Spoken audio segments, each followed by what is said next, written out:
Uma das mais incríveis profecias bíblicas trata da volta de Jesus a este mundo. Como se dará esse acontecimento fenomenal, maravilhoso? Quem verá a volta de Jesus? Quem estará presente? Você? Eu? Vamos analisar esse assunto com o Dr. Mauro Braga na classe bíblica de hoje. Uma família que morava no sertão do Brasil, no meio do mato, e resolveram passear em São Paulo, nunca tinham saído da sua cidade, caíram aqui em São Paulo e foram a um shopping center.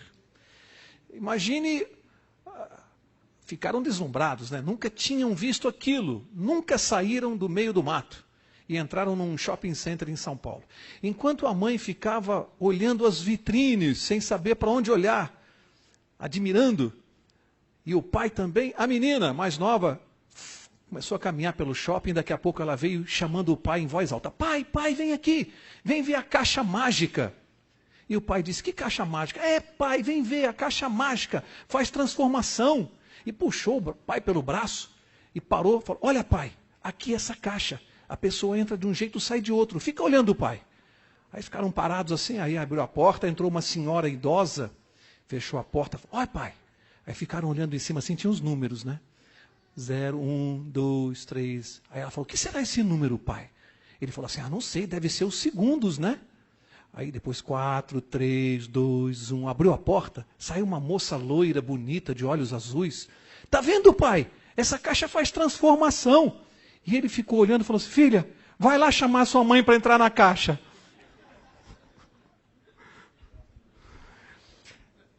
Vocês sabiam que por trás desta brincadeira, vocês sabiam que isso vai acontecer de verdade? Sabiam? Vamos ver na Bíblia se é verdade isso que eu falei ou não. Vamos ver? Abra lá sua Bíblia no livro de 1 Coríntios, capítulo 15. 1 Coríntios 15. E vamos ver a promessa de Deus para nós. E essa transformação será uma realidade na nossa vida. 1 Coríntios 15, verso 51. E diz assim, eis que vos digo um mistério. Na verdade, nem todos dormiremos, mas todos seremos, o que diz aí? Transformados. No momento, num abrir e fechar de olhos, ao soar a última trombeta. Pois a trombeta soará, e os mortos ressurgirão incorruptíveis, e nós seremos transformados. Esta é uma promessa que está na Bíblia. E é o que nós vamos estudar essa noite. Quando isso acontecerá? A Bíblia está dizendo que num abrir e fechar de olhos, num piscar de olhos, nós seremos transformados e seremos levados para viver a eternidade ao lado de Deus. Sabe o que significa isso, gente? Significa que os salvos, os justos, passarão por esse processo de transformação. Se alguém, por acaso, tem uma deformidade física, se alguém ficou paraplégico por um acidente, se alguém perdeu a visão, se alguém tem uma doença grave, se alguém foi mutilado, a Bíblia está prometendo que nós seremos transformados e subiremos ao céu perfeitos. Que graça teria vivermos a eternidade ao lado de Deus com as mesmas doenças, os mesmos problemas? Que graça teria? Imaginem essa mensagem para alguém que não tem uma saúde boa, que não tem uma boa visão, que não ouve, não fala, que é paraplégico. Imagine descobrir na palavra de Deus que isso aqui é uma promessa de Deus. Nós seremos transformados no milagre, como aquela caixa. É num abrir e fechar de olhos. Jesus prometeu isso. E Jesus nunca deixou de cumprir as promessas que ele faz. E vamos ver o que ele prometeu, que está diretamente ligado com isso. Vamos ver? Abra sua Bíblia no Evangelho de João, João capítulo 14, e vamos ver a promessa mais importante que Jesus nos fez antes de ser crucificado. Vejam a promessa que ele fez. Ele diz assim, João 14, Evangelho de João 14, verso 1, e diz assim, não se turbe o vosso coração. Credes em Deus, crede também em mim. Na casa de meu pai há muitas moradas. Se não fosse assim, eu vou-lo teria dito. Vou preparar-vos lugar. E se eu for e vos preparar lugar, o que diz a sua Bíblia? Virei outra vez e vos levarei para mim mesmo, para que onde eu estou, estejais vós também. Vocês sabem quantas vezes na palavra de Deus existe a promessa de que Jesus vai voltar a este mundo? Quantas vezes isso está prometido? 2.500 vezes. Ele disse: virei outra vez. Voltarei a este mundo. E ele disse para fazer o quê? Ele disse que ele foi crucificado, ressuscitou, foi ao céu, e ele disse para fazer o quê aqui? Vou preparar-vos lugar. E eu vou voltar. E eu virei buscar você, para que onde eu moro, você more também comigo. Isso é uma promessa de Deus. E nós estamos aqui aguardando o cumprimento desta promessa que, segundo as profecias, isso está próximo a acontecer. Jesus vai voltar e vem nos buscar. E vai nos tirar daqui. E nós vamos morar com Ele perfeitos, sãos, completamente perfeitos, como éramos no plano de Deus, na mente de Deus, antes do pecado. Pelo plano de Deus, ninguém viria ao mundo deformado, cego, paralítico. Isso é consequência do pecado. Isso não tem nada a ver com Deus. Isso não é plano de Deus. Mas Deus promete dar àqueles que crerem nele um corpo perfeito, uma mente perfeita para viver a eternidade. Jesus prometeu isso. E nós vivemos aqui em função dessa promessa, porque ele vai cumprir, está próximo a cumprir. Existem dois eventos fundamentais na vida de Jesus que eu e você precisamos compreender pelo significado deles. Primeiro, a morte de Jesus na cruz. Um dos fatos mais importantes da história da humanidade, a morte de Jesus no Calvário. E o segundo fato mais importante da humanidade ainda não aconteceu. A volta de Jesus. Os dois fatos mais importantes da história do ser humano. O segundo ainda não se cumpriu. Vai lá no fim da Bíblia, antes de Apocalipse, livro de Judas. Antes de Apocalipse. Vou mostrar uma razão importantíssima, um fato que vai acontecer na volta de Jesus. Livro de Judas, verso 14. Judas 14, diz assim: concernente a estes, profetizou Enoque, o sétimo depois de Adão. Vede, o Senhor vem com milhares de seus santos. Para que Jesus vem?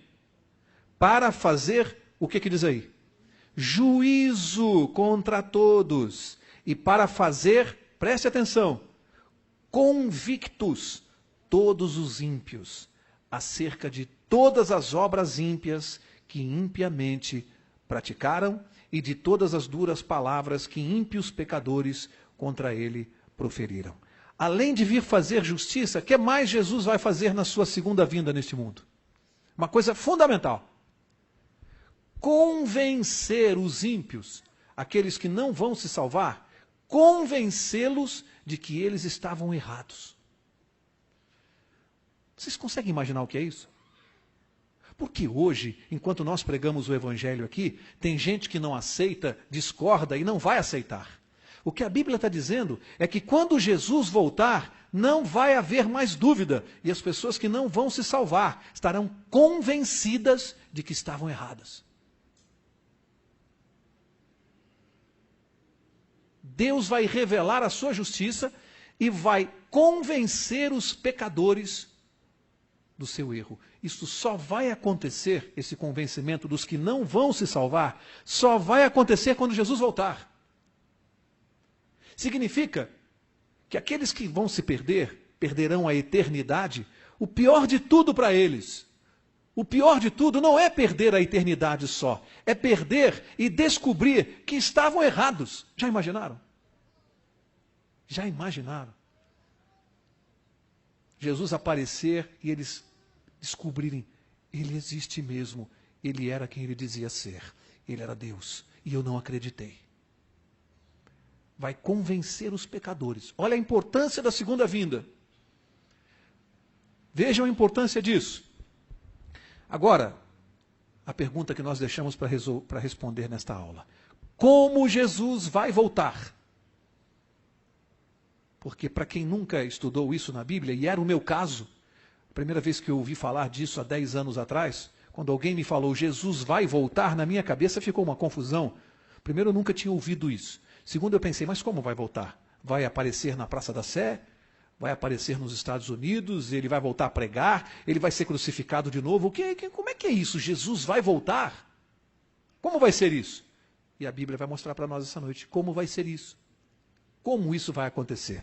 Acompanhem comigo. Antes de acompanharem, teoria do arrebatamento secreto. O que vem a ser a teoria do arrebatamento secreto? O que vem a ser essa doutrina? Eles dizem assim, Jesus vai voltar, mas a volta dele será secreta.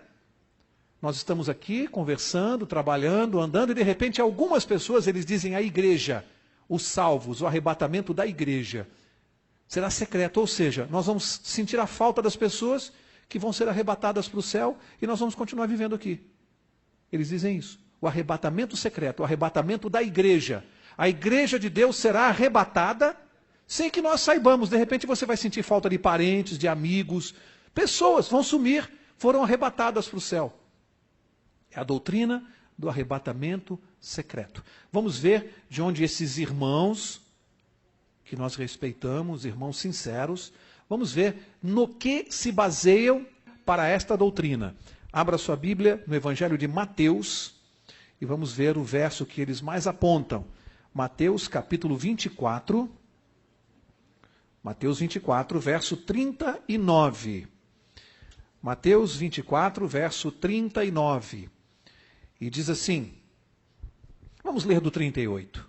Mateus 24, 38. Diz assim, pois assim como nos dias anteriores ao dilúvio, comiam, bebiam, casavam, davam-se em casamento, até o dia em que Noé entrou na arca, e não o perceberam, até que veio o dilúvio e os levou a todos. Assim será também a vinda do Filho do Homem. Está falando da volta de Jesus. Agora, olha o verso seguinte. Aqui eles se baseiam. Diz assim, então, estando 2 no campo, será levado um, e deixado o outro. Estando 2 moendo no moinho, será levada uma e deixada a outra. Neste verso eles se baseiam e dizem assim, está vendo? Um será deixado e o outro será levado. Arrebatamento secreto. Uns ficam e outros vão. Vou mostrar a vocês o perigo de criar uma doutrina em cima de um verso. Nós sempre dizemos isso aqui. Nunca se cria uma doutrina em cima de um único verso. Porque um único verso mal interpretado pode ter outro sentido. Nós vamos ver que o sentido desse verso não é este, pelo contexto dele, e vamos ver pelos outros versos bíblicos que não pode ser assim. Qual é o nosso método de estudar a Bíblia? Um verso explicando o outro. Toda vez que um verso se chocar com o outro, a interpretação correta é aquela que se harmoniza com todos os demais versos. Essa é a interpretação que se deve dar. Quando a interpretação se choca com os outros versos, não é a interpretação correta. Então, primeiro eu vou mostrar que o contexto não diz isso, o contexto desse verso. E depois vou mostrar por outros versos que não pode ser assim. Então, vamos ver primeiro o contexto. Leiam de novo comigo atentamente o verso 39. Vamos ler de novo. E não o perceberam, até que veio o dilúvio. E o que diz aí? E os levou a todos. O que a Bíblia está falando? No tempo de Noé, Noé pregava a advertência, as pessoas não aceitaram, ficaram brincando, não deram importância, continuaram vivendo a sua vida, até que veio o dilúvio e levou a todos. Todos morreram no dilúvio. Apenas se salvou Noé e sua família, que ficaram dentro da arca. A Bíblia diz, o dilúvio veio e os levou a todos. E aí diz, assim será na vinda do Filho do Homem. E aí vem o verso seguinte. E diz assim, então, estando 2 no campo, será levado um e deixado o outro. O que está falando aqui? O dilúvio veio e fez o quê? Levou a todos os que não creram na mensagem. Está dizendo, assim será no tempo da volta de Jesus, no tempo da vinda de Jesus. Uns serão levados, destruídos, como foi pelo dilúvio. Veio o dilúvio e levou a todos pela destruição. Quando Jesus voltar, uns serão levados. Os outros ficarão salvos. Os que são levados serão destruídos. Esse é o contexto aqui. O contexto. Agora vamos pegar outros versos para explicar melhor esse. Eu só estou mostrando que o contexto era do dilúvio, que levou a todos. E aqui está dizendo, um será levado, o outro não, quando Jesus voltar. Será levado pela destruição. Agora vamos ver outros versos para ver se o que eu estou ensinando aqui tem sentido ou não. Você está em Mateus 24? Então vamos ficar em Mateus 24, verso 30. Olha só. Então aparecerá no céu o sinal do Filho do Homem, e todos os povos da terra se lamentarão e verão o Filho do Homem, vindo sobre as nuvens do céu, com poder e grande glória. E ele enviará os seus anjos, com grande clangor de trombeta, os quais ajuntarão os seus escolhidos desde os quatro ventos, de uma a outra extremidade dos céus. Gente, a Bíblia no mesmo capítulo está dizendo, então verão o Filho do Homem descendo do céu. Prestem atenção nessa descrição. Junto com os seus anjos, e eles vão recolher todos os salvos de uma a outra extremidade da terra. Veja, é secreto isso aqui? Jesus com todos os seus anjos descendo do céu. Isso aqui é uma coisa secreta? Vamos ver se é secreta? Olha o verso 27, do mesmo capítulo 24. Pois, assim como o relâmpago sai do Oriente e se mostra até o Ocidente, assim será também a vinda do Filho do Homem. Gente, diz assim, como um relâmpago que sai do Oriente e vai até o Ocidente, rasgando o céu, um relâmpago que chama a atenção de todo mundo. Assim será a vinda do Filho do Homem. Isso é secreto? Isso é uma coisa secreta? Que é alguma coisa para chamar mais atenção das pessoas do que um relâmpago que risca o céu de uma extremidade à outra? Isto é algo secreto? A Bíblia diz, assim será a vinda de Jesus. O que há de secreto nisto? Nada de secreto. Mas eu quero mostrar mais para vocês. Avança um capítulo, Mateus 25 agora. Mateus 25, eu vou mostrar o verso 31. Diz assim, quando o Filho do Homem vier, olha aí, falando da volta de Jesus, em sua glória, e todos os santos anjos com ele, então se assentará no trono da sua glória. Olha só, todas as nações se reunirão diante dele, e ele apartará uns dos outros, como o pastor aparta dos bodes as ovelhas. Ele porá as ovelhas à sua direita e os bodes à sua esquerda. Isso aqui é uma coisa secreta. Todas as nações diante dele. Todos vão ver? Todos vão ver? Todas as nações, diz a Bíblia. Como é que alguém pode dizer que isso aqui é uma coisa secreta? Jesus descendo do céu com trilhões de anjos, vai separar bodes das ovelhas. Leia-se, justos dos ímpios. Todas as nações da terra o verão. E alguém diz que isso é uma coisa secreta. Não pode ser. Percebem que esta interpretação se encaixa com aquela que eu dei? Um será levado e o outro ficará. Lógico, ele vai separar os bodes das ovelhas. O dilúvio não levou, não destruiu. Aqui vai haver separação. Vamos ver se vai haver a destruição que eu me referi? Vai lá. 1 Tessalonicenses, ou 2 melhor. 2 Tessalonicenses, capítulo 2. Vamos ver se vai haver destruição na volta de Jesus, como o dilúvio destruiu e levou a todos. Vamos ver se na volta de Jesus vai acontecer a mesma coisa. 2 Tessalonicenses 2, verso 8.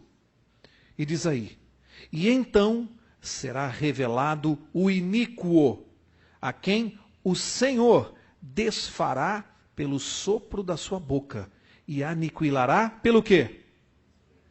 Pelo esplendor da sua vinda. Entenderam? Entenderam? Na vinda de Jesus a este mundo, vai acontecer uma coisa muito séria. O que aconteceu com o dilúvio. A simples aparição de Jesus no céu com a sua glória vai fazer com que o esplendor da sua glória destrua os ímpios. Serão fulminados e mortos pela simples aparição de Jesus. Por que razão? Por que razão? Porque ninguém na situação de pecador, sem estar coberto pelo sangue de Jesus, aquele que não aceitou Jesus e não está coberto pelo seu sangue na cruz, nenhum pecador pode ver a Deus. Deus não convive com o pecado. Por isso que nós não podemos ver a Deus hoje. Porque o pecado faz separação, diz a Bíblia.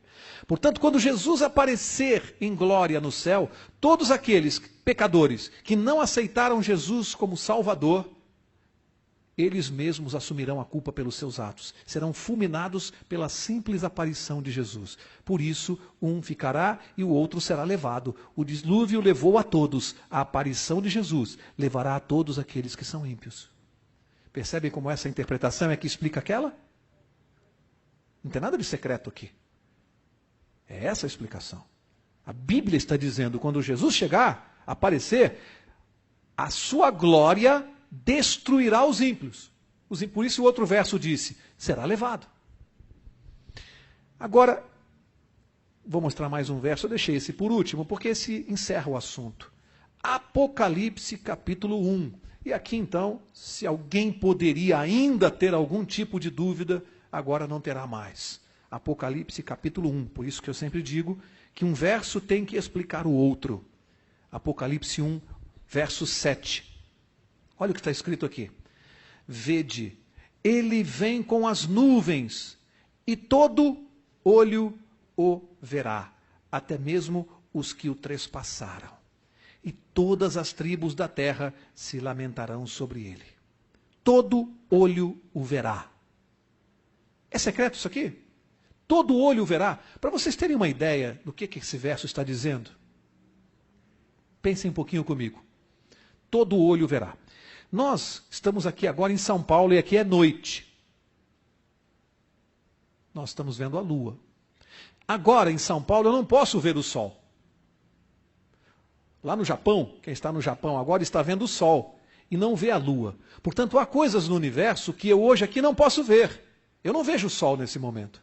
Quando a Bíblia diz que na volta de Jesus, todo olho o verá, todo significa que quem está em São Paulo, quem está no Japão, quem está nos Estados Unidos, quem está na Austrália, todo olho verá. A Bíblia está falando de um milagre. Se hoje eu não posso ver o que está no céu do Japão, e quando Jesus aparecer no céu, todo olho vai vê-lo, a Bíblia está falando de um milagre. Em qualquer ponto do universo, todo olho o verá. E, gente, tem pessoas que conseguem dizer que isso vai ser secreto. O que faz com esses versos aqui? Joga fora? Viram o perigo de criar doutrina num verso isolado? Primeiro que aquele verso não diz que é secreto. Aquilo é uma interpretação deles. Eles estão presumindo que seja. Mas quando você cruza com outros versos, quando diz que todo olho verá, não pode ser secreto. Vejam o perigo de criar doutrina num único verso. A Bíblia não pode ser estudada por um verso isolado. A Bíblia diz todo olho verá. Volta lá em Tessalonicenses, 1 Tessalonicenses, e vamos ver a descrição da volta de Jesus. 1 Tessalonicenses, capítulo 4. E a Bíblia descreve isso claramente. 1 Tessalonicenses 4. Eu vou ler o verso 13. Olha o que Paulo diz aqui. Paulo diz assim: não quero, porém, irmãos, que sejais... O que diz a sua Bíblia? Ignorantes. Não quero que vocês sejam ignorantes acerca dos que já dormem. Quem são os que dormem? Os mortos. Para que não vos entristeçais como os demais que não têm esperança. Para quê? Para quê? Olha o que Paulo está dizendo. Isso é uma verdade, irmãos. As pessoas que não creem como nós, na verdade, nós cremos que os mortos estão no sepulcro. Aguardando o quê? a volta de Jesus. E a Bíblia diz que todos seremos transformados, inclusive os que estão nas sepulturas, os que morreram, e iremos viver com Deus na eternidade. Aqui Paulo diz assim: não quero que vocês sejam ignorantes a respeito dos mortos, para que não vos entristeçais. Sabe por que ele está dizendo isso? Isso é uma realidade quando você vai a um velório. Eu já fui a vários. Quando você vai a um velório de pessoas que não conhecem isso, você vai ver o desespero das pessoas. As pessoas se jogam no chão, precisam tomar calmante, remédio, se desesperam. Porque para essas pessoas não existe mais nada. Perderam um ente querido e acabou tudo para eles. Acabou, morreu, perdeu aquela pessoa que eles amam tanto. Entram em desespero porque não tem nenhuma esperança, não creem em nada. Mas para nós que sabemos que esta pessoa que morreu está aguardando Jesus voltar, eu vou voltar a me encontrar com ela, com o meu avô, com a minha avó, pessoas queridas que nós perdemos. Eu vou vê-lo de novo, não velhinho, não doente, não com um câncer, novo, com uma boa aparência, com saúde. E eu vou morar junto com ele no céu. Por que eu vou me desesperar diante do caixão? Por isso que Paulo está falando, não quero que vocês sejam ignorantes em relação à morte, para que não vos entristeçais, não entrem em desespero, para que vocês tenham, o que ele disse? Esperança. É por isso que quando você vai ao enterro de adventistas, algumas pessoas estranham. A calma, a paz, a tranquilidade. Choramos sim, como não? Alguém não vai chorar a perda de um parente, de um pai, de uma mãe? Nós choramos, mas não há desespero. Ninguém desesperado, ninguém se jogando no chão. Eu nunca vi. Porque os adventistas estão diante do caixão, sofrendo, mas olhando um para o outro e dizendo assim: logo, logo eu vou te ver de novo. Por isso que Paulo está dizendo: não se desesperem, tenham esperança. Como é bom viver assim, crer no nosso Deus e não vivermos desesperados como as pessoas aí fora que não têm luz, não têm a verdade. Se desesperam diante da morte. Para nós, a morte não é o fim de tudo. A morte é o começo da eternidade. Porque eu creio nas promessas de Jesus. Eu vi a minha avó morrer, vi meu avô morrer. Olhei para eles e disse: até logo. Até daqui a pouco. Esse é o nosso Jesus. Garante isso para nós. Ele prometeu e eu confio nele.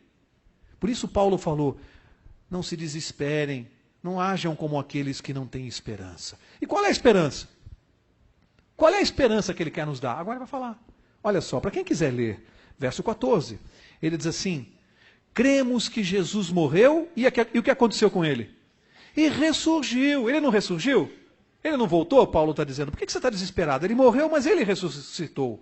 E aí Paulo diz assim, ó: assim também cremos que aos que dormem em Jesus, Deus os tornará a trazer com ele. Entenderam? Nós não cremos que Jesus morreu e ressuscitou? Também cremos que os que dormiram em Jesus, crendo nele, Deus os tornará a trazer com ele. Não do jeito que morreram. Perfeitos, novinhos, bonitos, com saúde, corpo eterno. É isso que Paulo está dizendo. Só basta você ler a Bíblia para não ficar desesperado diante da morte. Você tem que crer em Jesus. Creia nele. E Paulo continua, verso 15. Dizemos-vos isto pela palavra do Senhor, que nós, olha o que ele está dizendo, os que ficarmos vivos para a vinda do Senhor, não precederemos os que dormem. Pois o mesmo Senhor descerá do céu, preste atenção, com grande brado, à voz do arcanjo, ao som da trombeta de Deus, e os que morreram em Cristo ressurgirão primeiro. Para quê? Olha o que a Bíblia está descrevendo. Jesus vai apontar no céu, todos os olhos da terra o verão. Ele vem com anjos e aqui diz assim, com trombetas do céu. Gente, é uma banda de música de anjos, e tem gente que diz que isso aqui é secreto. Secreto, com uma banda de música de trombetas de anjos. E diz assim, primeiros mortos que morreram em Cristo ressurgirão primeiro. Sabe o que quer dizer isso? Olha o presente que Deus vai nos dar.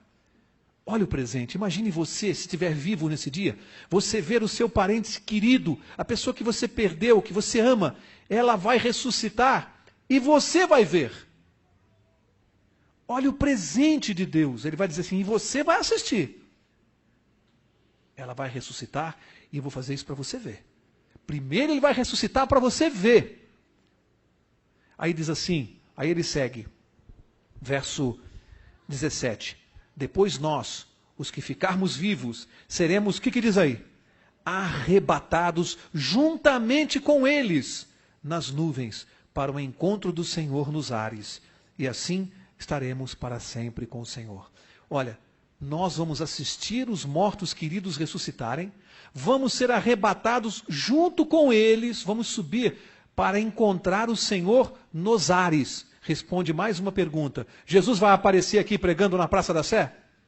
Nós vamos encontrar com Ele nos ares. Ele não vai voltar a pisar nessa terra. Ele vai parar no céu e nós vamos subir. A sua mente consegue entender isso? Você consegue realizar isso aqui? Tem gente pensando que isso aqui é brincadeira. Você consegue imaginar? Eu me arrepio quando eu tento imaginar esse espetáculo aqui. Vocês já imaginaram? Imaginem nós subindo junto com as pessoas que nós amamos e que morreram e encontrarmos Jesus nos ares. Está escrito aqui, para quem quiser ler. Quem prometeu foi Jesus Cristo. Para que eu vou sofrer diante da morte? Por que eu vou me desesperar? Qual a razão? A morte é o fim de tudo? É o começo da eternidade. Para os que crerem em Jesus. A Bíblia diz que os que não crerem nele, os que continuarem não crendo nele, neste exato momento desse espetáculo maravilhoso, que nós vamos nos emocionar, neste exato momento, os que não crerem em Jesus, ao assistirem isso, serão destruídos pelo esplendor da glória de Jesus. Mortos. Que tristeza. Vão olhar, vão ver o espetáculo, vão chegar na porta do salão de festa, na porta da festa, e não vão entrar. Vão ficar de fora. Simplesmente porque não creram em Jesus e nas promessas de Jesus. Eu me arrepio só em pensar nisso. Meu Deus, eu não quero ficar fora. Está tudo revelado aqui. Seremos arrebatados, diz a Bíblia. Um vendedor de balões, ele estava no local público, um parque de diversões. E esse vendedor de balões, ele era bom de marketing. Para chamar a atenção das crianças, ele tinha os balões coloridos. O parque era muito grande, muita gente, e não dava para prestar atenção nele. O que ele fez? Ele soltou assim um balão azul. E o balão começou a subir. Quando foi subindo, a criançada toda viu, se aproximou do vendedor. Compraram balões. Aí ele se deslocava para outra ponta do parque, soltou o balão amarelo. O balão subiu, a criançada daquela outra ponta do parque viu, correu para comprar balão. Ele se deslocou para outra ponta, soltou o balão vermelho. As crianças viram e assim foi indo. Tinha um menino negro sentado assim e vendo. E aquele menino negro ficou olhando e ele ficou pensando assim, por que ele só solta balão colorido? Por que ele não solta o balão preto? Será que o preto não vai subir igual aos outros? E o menino resolveu perguntar. Foi lá, puxou a camisa do homem, e o homem ali vendendo os balões, e o menino puxando. Moço, moço. Quando o homem deu atenção, o menino falou assim, por que o senhor não solta o balão preto? Ele não sobe igual aos outros? O vendedor viu que era um garoto, uma criança, disse assim, não, filho, não tem nada a ver uma coisa com outra.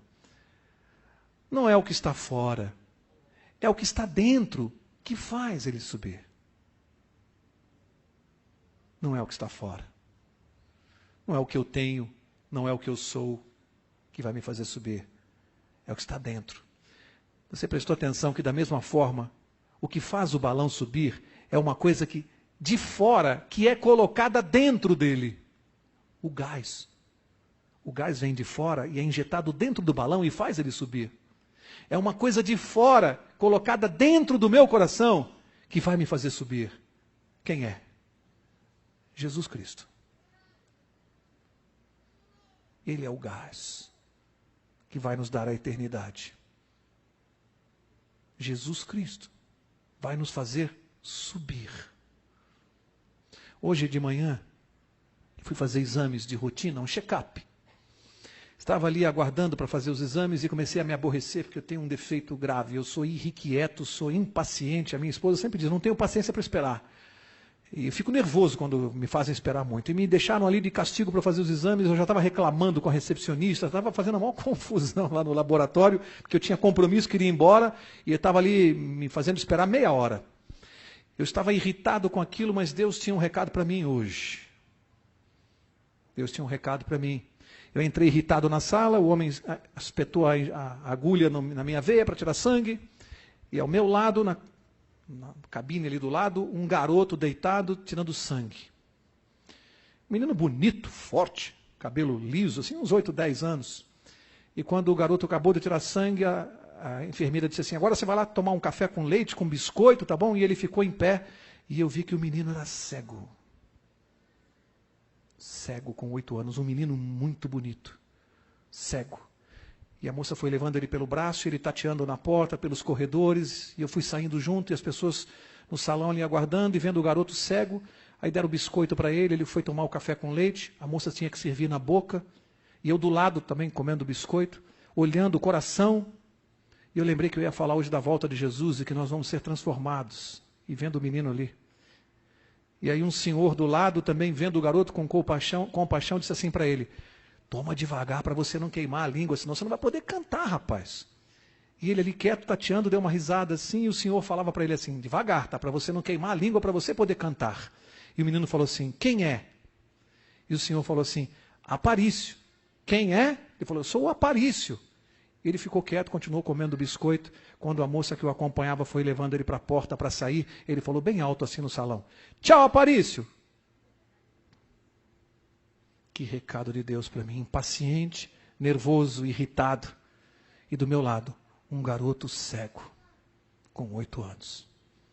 Eu saí do hospital tão feliz da vida, tão alegre, agradecendo a Deus. Eu tive vontade de voltar a sentar ali e disse, posso ficar mais 3 horas aqui para fazer exame. O que é esse meu problema perto do menino? Mas como foi bom olhar para aquele garoto, olhar para ele e dizer assim, espera mais um pouquinho só. Jesus já vai resolver o seu problema. Só um pouquinho. Já você vai correr no céu. Espera só um pouquinho. Como é bom acreditar no que está escrito aqui. E saber que o nosso Deus tem solução para tudo. A cegueira nunca foi plano dele. Um rapaz havia brigado com seu pai. Fugiu de casa, sumiu depois dessa briga, uma briga séria com seu pai. Ficou 3 anos afastado da família, sem falar com o pai nem com a mãe. E um dia a saudade começou a bater, o coração ficou apertado, e ele escreveu para a mãe dizendo, mãe, esse fim de semana eu vou tomar o trem que passa aí na frente de casa. E ele escreveu assim, se o papai quiser me receber, pendura alguma coisa branca na janela, um lenço, alguma coisa, para quando eu passar no trem, saber se ele vai querer me receber. E naquele dia combinado, no domingo, ele pegou o trem e foi. Mas ele estava irrequieto na viagem, ansioso, não sabia qual seria a resposta da carta. E estava tão ansioso que do lado dele um passageiro percebeu que ele estava muito nervoso e disse assim, algum problema? E ele contou a história. E disse, eu não sei se meu pai vai querer me aceitar de volta, se ele vai me receber. E foi se aproximando, aí quando chegou na reta que vinha a curva, ele falou assim para o homem, eu estou tão nervoso que eu não tenho coragem de olhar pela janela. Depois da curva, vem a casa dos meus pais. Olha para mim, porque eu não consigo olhar. E ficou em pé andando pelo corredor do trem. E aquele homem ficou olhando pela janela e o rapaz em pé ali, nervoso, ansioso. Quando o trem saiu da curva, o homem falou assim, vem aqui, corre aqui, vem ver. Corre, vem aqui. E quando ele chegou e olhou na janela, aqueles pais tinham pego todos os lençóis da casa, todos os panos brancos, as toalhas, as meias, haviam pendurado nos varais, no telhado, havia pano branco pela casa toda. E o menino não se contia, começou a tremer. Desceu do trem e o homem viu aquele garoto correndo pelo gramado na direção da casa, e lá no quintal eles viram os pais de braços abertos. Deus já pendurou todas as toalhas brancas no céu, todas que tinha. E como não tinha nada mais branco, ele pendurou estrelas, para dizer para você assim, Vem para mim, volta. Vem para casa. Estou te esperando. Estou voltando. Vem para mim. Eu quero você do jeito que você está. Venha, que eu te recebo. Essa noite, lembre-se disso. Deus pendurou tudo no céu para dizer para você: eu te quero, eu te aceito. Vem para mim. Que Deus te abençoe.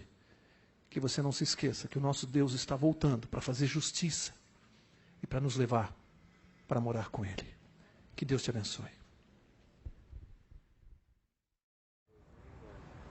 Se você quiser mais esclarecimentos sobre o tema abordado hoje, entre em contato conosco através do e-mail que aparece no seu vídeo. Até a próxima!